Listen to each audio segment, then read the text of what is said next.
یہ واقعہ یہ بتایا، جیسا کہ آپ نے بتایا، اس وقت آپ کی عمر 20 سال کی تھی اور خدا پر یقین کامل ہو چکا تھا اس وقت آپ کا.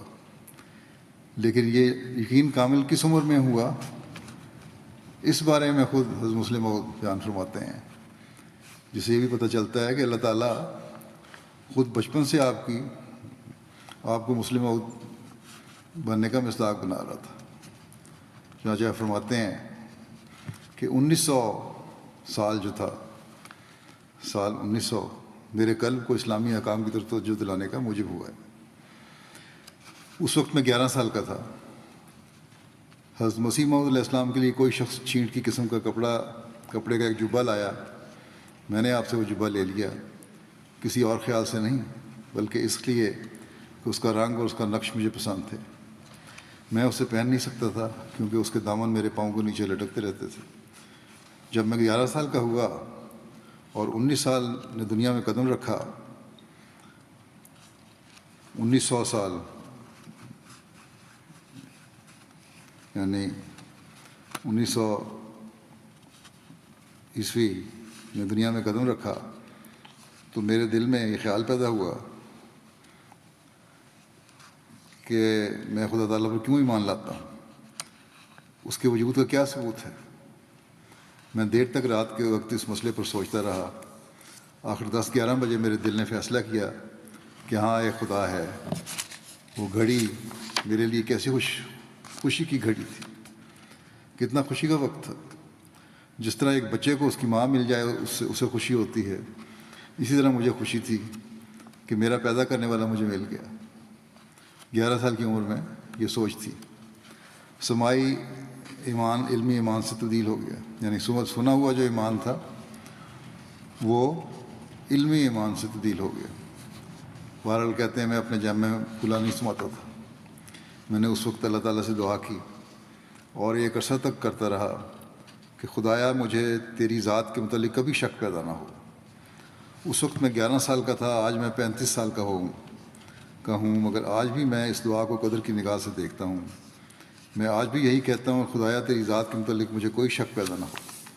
ہاں اس وقت میں بچہ تھا، اب مجھے زیادہ تجربہ ہے.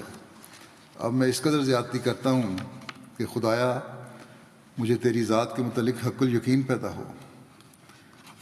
بہرحال آپ فرماتے ہیں کہ بات کہاں سے کہاں چلی گئی. میں لکھ رہا تھا کہ حضرت مسیح موعود علیہ السلام کا ایک جبہ میں نے مانگ لیا تھا. جب میرے دل میں خیالات کی وہ موجیں پیدا ہونی شروع ہوئیں جن کا میں نے اوپر ذکر کیا ہے، تو ایک دن ضحیٰ کے وقت یا اشراق کے وقت میں نے وضو کیا، اور وہ جبہ اس وقت سے نہیں، اس وجہ سے نہیں کہ خوبصورت ہے، بلکہ اس وجہ سے کہ حضرت مسیح موعود علیہ السلام کا ہے اور متبرک ہے، پہن لیا. یہ پہلا احساس میرے دل میں خدا تعالیٰ کے فرستادے کے مقدس ہونے کا تھا. پھر آپ فرماتے ہیں کہ میں نے اس وقت پھر خوب دروازہ بند کر لیا اور خوب رو رو کر دعا کی، نفل پڑھے. اس کی ایک جگہ اور تفصیل بیان فرمائیے 11 سال کی عمر میں خدا تعالیٰ کی پہچان کس طرح ہوئی. فرماتے ہیں کہ میں 11 سال کا تھا جب اللہ تعالیٰ نے مجھے اپنے فضل سے یہ توفیق عطا فرمائی کہ میں اپنے عقیدے کو ایمان سے بدلوں. مغرب کے بعد کا وقت تھا. میں اپنے مکان میں کھڑا تھا کہ یکدم مجھے خیال آیا کہ میں اس لیے احمدی ہوں کہ بانی سلسلہ احمدیہ میرے باپ ہیں، یا اس لیے احمدی ہوں کہ احمدیت سچی ہے اور یہ سلسلہ خدا تعالیٰ کو قائم کرتا ہے. یہ خیال آنے کے بعد میں نے فیصلہ کیا کہ میں اس بات پر غور کر کے یہاں سے نکلوں گا، اور اگر مجھے یہ پتہ لگ گیا کہ احمدیت سچی نہیں تو میں اپنے کمرے میں داخل نہیں ہوں گا، بلکہ یہیں سین سے باہر نکل جاؤں گا. یہ 11 سال کے بچے کی ایک سوچ تھی. کہتے ہیں بہرحال یہ فیصلہ کر کے میں نے غور کرنا شروع کیا، اور قدرتی طور پر اس کے نتیجے میں بعض دلائل میرے سامنے آئے جن پر میں نے جرا کی. کبھی ایک دلیل دوں، اسے توڑ دوں، پھر دوسری دلیل دوں، اسے رد کر دوں، پھر تیسری دلیل دوں اور اسے توڑوں، یہاں تک کہ ہوتے ہوتے یہ سوال میرے سامنے آیا کہ کیا محمد صلی اللہ علیہ وسلم خدا تعالیٰ کے سچے رسول تھے، اور کیا میں ان کو اس لیے سچا مانتا ہوں کہ میرے ماں باپ کا یہ عقیدہ ہے کہ وہ سچے ہیں، یا میں ان کو اس لیے سچا مانتا ہوں کہ مجھ پر دلائل کی روح سے ہی روشن ہو چکا ہے کہ واقعہ میں حضرت صلی اللہ علیہ وسلم راست باز رسول ہیں. جب یہ سوال میرے سامنے آیا تو میرے دل نے کہا اب میں اس عمر کا بھی فیصلہ کر کے رہوں گا۔ اس کے بعد قدرتی طور پر خدا تعالیٰ کے متعلق میرے دل میں سوال پیدا ہوا، اور میں نے کہا یہ سوال بھی حل طلب ہے کہ آیا میں خدا تعالیٰ کو یوں ہی عقیدے کے طور پر مانتا ہوں یا سچ مچ کی حقیقت مجھ پر منکشف ہو چکی ہے کہ دنیا کا یہ خدا ہے۔